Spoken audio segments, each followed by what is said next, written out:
नमस्कार, आप देख रहे हैं जोहार झारखंड और मैं हूं आपके साथ विभा उपाध्याय। कोरोना का खतरा अभी टला नहीं है।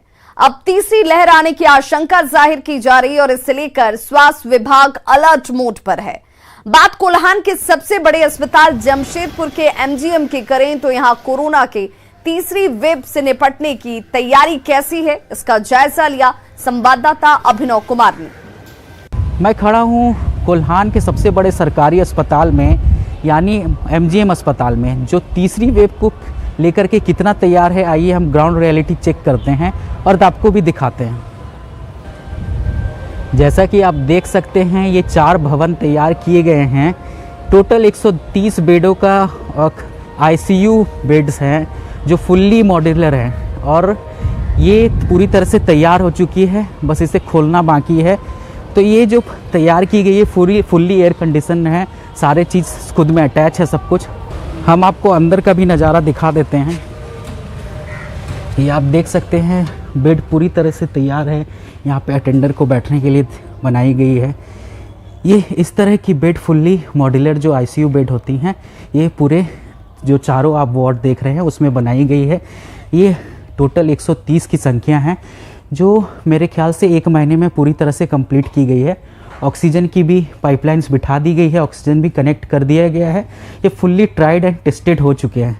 अगर ऑक्सीजन प्लांट की बात करें हम, तो एमजीएम अस्पताल में ऑक्सीजन प्लांट बहुत पहले ही लग चुका है और उसका फुल्ली टेस्ट रन सक्सेसफुल रहा है। तो ये कुछ दिनों में शुरुआत कर दिया जाएगा इस आईसीयू मॉड्यूलर जो टेंट बेड बना के तैयार हो चुकी है पूरे एमजीएम में। और ये आप देख सकते हैं, किसी भी तरीके की कटौती नहीं बरती गई है, अच्छे से रखी गई है। इवन दो आपकी ये पूरी फुल्ली एयर कंडीशनड है, फिर भी पंखे की भी इंतज़ाम रखे गए हैं और बेड्स की क्वालिटी भी आप बोल सकते हैं अच्छी है, ठीक है। तो ये एक बहुत अच्छा पहल है कि हमारा पूर्वी सिंहभूम यानी कोल्हान का पूरा सबसे बड़ा अस्पताल सरकारी जो एमजीएम वो पूरी तरह से तीसरी वेव को लेकर के तैयार दिख रही है। जैसे आपने देखा, ये पूरी तरह से तैयार है, कंप्लीट है। बस अब हम कह सकते हैं कुछ हद तक हम तीसरी वेव को पूरी तरह से कंट्रोल कर सकते हैं। न्यूज़ 18 के लिए जमशेदपुर से अभिनव कुमार। गिरिडीह में बिरनी प्रखंड के जूठायाम मोड़ के पास डीएफओ के निर्देश पर 6 आरा मिलों को ध्वस्त किया गया, जहां लगी मशीनों को वन विभाग के अधिकारी उखाड़कर अपने साथ ले गए। वहीं महंगी लकड़ियों को भी जब्त किया गया है। बताया जा रहा है कि बिरनी प्रखंड इलाके में कई साल से अवैध रूप से ये आरा मिल का संचालन किया जा रहा था। वहीं हर दिन सैकड़ों की संख्या में हरे भरे पेड़ की कटाई की जा रही थी। इससे पर्यावरण के साथ ही सरकार को भी लाखों रुपए के राजस्व का नुकसान हो रहा था। वन विभाग की कार्रवाई से ग्रामीण इलाकों में अवैध रूप से चल रहे आरा मिल संचालकों में हड़कंप है।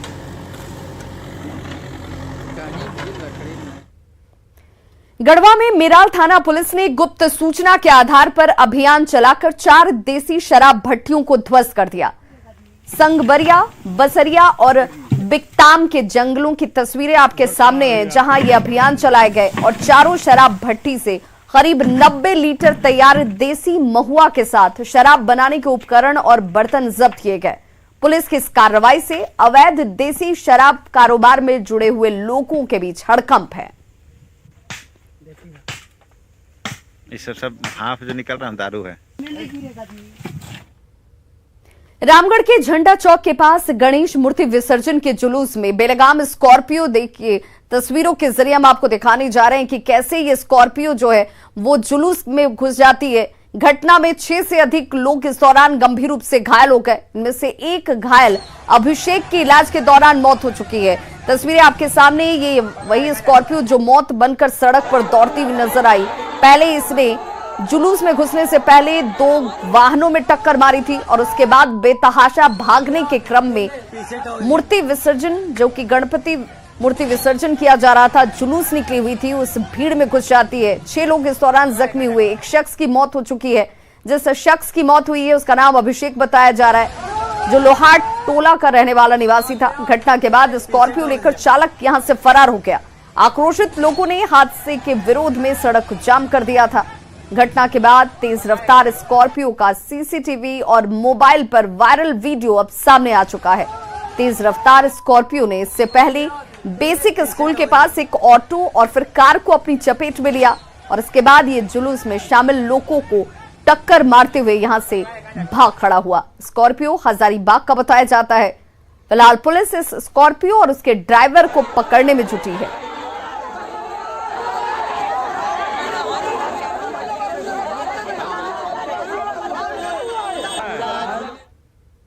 और अब आपको हादसे की वो तस्वीर दिखाने जा रहे हैं जो सीसीटीवी कैमरे में तो जरूर कैद हुई, लेकिन हम सबके लिए एक सीख है। गिरिडीह में कार और बाइक की ये जोरदार भिड़ंत सीसीटीवी कैमरे में कैद होती हुई फुटेज के तौर पर सामने है, लेकिन बाइक सवार खुशनसीब रहा कि उसकी जान बच जाती है।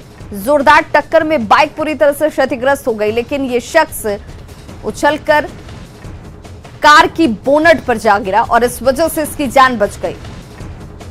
बाइक सवार को मौत जैसे मानो छूकर निकल गई हो। मुफस्सिल थाना क्षेत्र स्थित पपरवा टाण रोड में पड़ने वाले 3 मोहाना टोल टैक्स पॉइंट के पास यह हादसा होता है, जहां एक बाइक और कार के बीच जोरदार टक्कर में बाइक सवार की जान बाल बाल बच गई।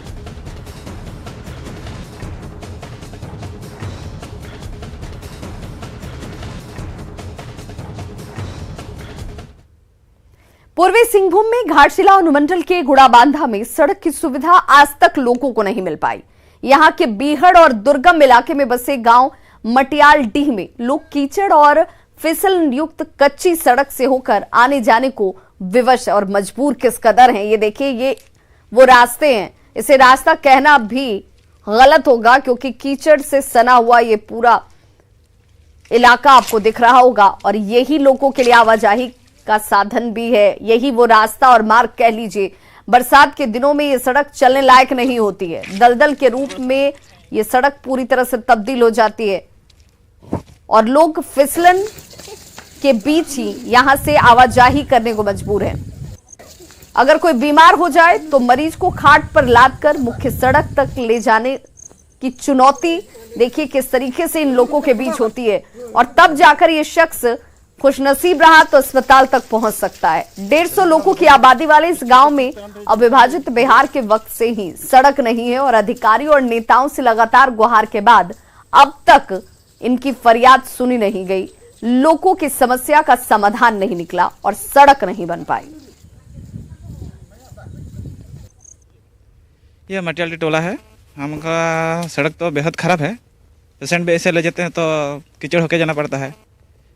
इतना कीचड़ है कि जहाँ पैर रखिएगा वहाँ पर फिसल होने का चांस बहुत रहता है, जिसके हम उस फिसलते पेशेंट को ले जाते हैं गंतव्य स्थल तक। वहाँ से फिर गाड़ी एम्बुलेंस वगैरह आता है, वहाँ से फिर हॉस्पिटल के लिए ले जाते हैं। जब भी कोई चुनाव होता है, मुखिया एमएलए एमपी जो कुछ भी चुनाव होता है, हम लोग जिक्र करते हैं कि हम लोग को सड़क बनाने के लिए, लेकिन कोई कार्रवाई नहीं की जाती है।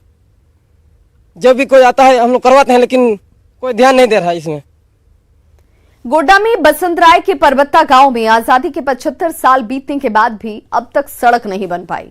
बरसात में सड़क पर कीचड़ लग जाने से लोगों को आवाजाही में काफी परेशानी होती है। लोगों ने बीडीओ से लेकर विधायक और सांसद तक गुहार लगाई। सड़क बनाने को लेकर आग्रह किया गया, लेकिन अब तक ये सड़क का निर्माण नहीं हो पाया।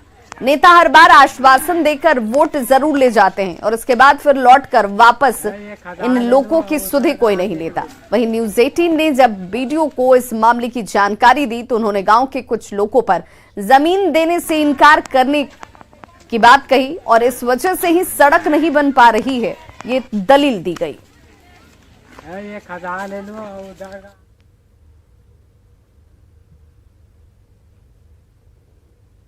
हमने जिला परिषद, मुखिया, पंचायत समिति, एमएलए, एमपी सभी को आवेदन भी दिया और सबको बोला भी है, मगर कोई सुनवाई नहीं होता है। अब बैकवर्ड क्षेत्र समझ के नहीं होता है या नहीं क्या होता है तो वही लोग जाने। इलेक्शन होता है तो उस वक्त वोट लेने नहीं आते। इलेक्शन के समय में जितना भी वोट लेने वाले आते हैं यही बोलता है कि अब की बार हमको जिताइए, अगला जो हम आएंगे तो रोड बना के ही आएंगे, और रोड बन के ही चला जाता है, हम लोग वोट देते रहते।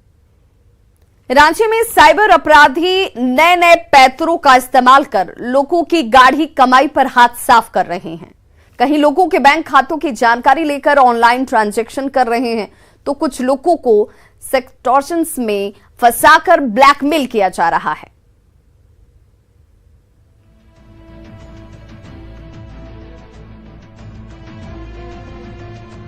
रांची में साइबर ठगी के मामले बढ़ते जा रहे हैं। साइबर अपराधी इन दिनों फर्जी आईडी का इस्तेमाल कर अलग अलग बैंकों में ऑनलाइन खाता खुलवा रहे हैं और उस बैंक खाते में ठगी के रुपए ट्रांसफर कर रहे हैं। हाल के दिनों में कई मामले ऐसे आए हैं जिसमें पुलिस तकनीकी अनुसंधान के बाद भी अपराधियों तक नहीं पहुंच पा रही है।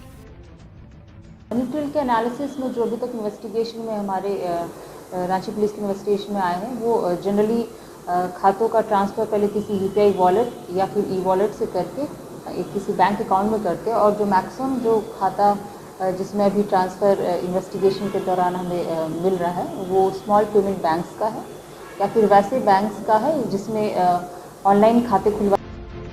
वहीं साइबर ठगी का शिकार डॉक्टर स्पंदन चंद्रा का कहना है कि पिछले 2 साल पहले उनके साथ साइबर ठगी की घटना हुई थी। साइबर थाने में इस मामले में शिकायत भी की गई, लेकिन अब तक इस मामले में पैसे की रिकवरी नहीं हो पाई है और न ही अपराधियों की पहचान हो पाई है। टेक केयर करना है कि हमारे पैसे कहीं गलत जगह ना जाए, because recovery is very difficult. हम लोग के अभी अराउंड आई थिंक 2 years हो चुका है इस बात को।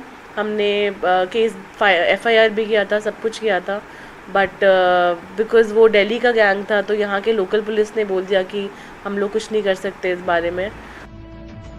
साइबर फ्रॉड का शिकार होने के बाद लोग बैंक और साइबर थाने में शिकायत दर्ज करवाते हैं, लेकिन लोगों को निराशा ही हाथ लगती है।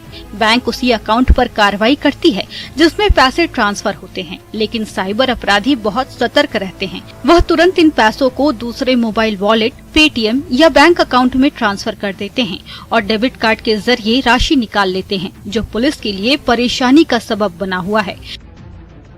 न्यूज़ 18 के लिए रांची से ओम प्रकाश की रिपोर्ट। रांची में एफसीआई के गोदाम से लोहरदगा ले जाए जा रही गेहूं की चोरी का मामला सामने आया है। इस मामले में ग्रामीणों ने रंगे हाथ ट्रक चालक और खलासी को धर दबोचा, जिसके बाद ग्रामीणों ने पुलिस को इस मामले की जानकारी दी, जिसके बाद मौके पर पहुंची पुलिस ने ट्रक को जब्त कर अब इसकी तहकीकात शुरू कर दी है। जानकारी के मुताबिक गेहूं लेकर लोहरदगा जा रहा ट्रक चांदपुर थाना क्षेत्र में रुका और गेहूं के बोरे की चोरी हुई।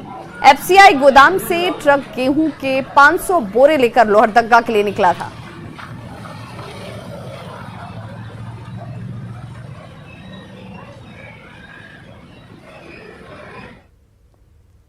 बिहार के गोपालगंज में कोरोना के टीके के प्रति जागरूकता फैलाने के लिए अनोखी पहल शुरू की गई है। यहां एक केंद्र पर टीका लेने के बाद गुलाब दिया जा रहा है ताकि लोग खुद भी प्रोत्साहित हो सकें और दूसरों को भी टीके के लिए जागरूक कर सकें।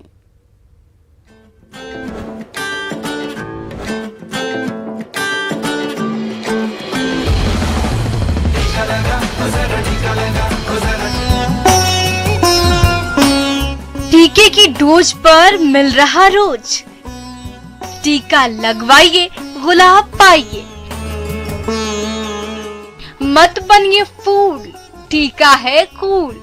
ये कोशिश है अफवाहों से बचाने की, सम्मान के जरिए सुरक्षा का भाव जगाने की।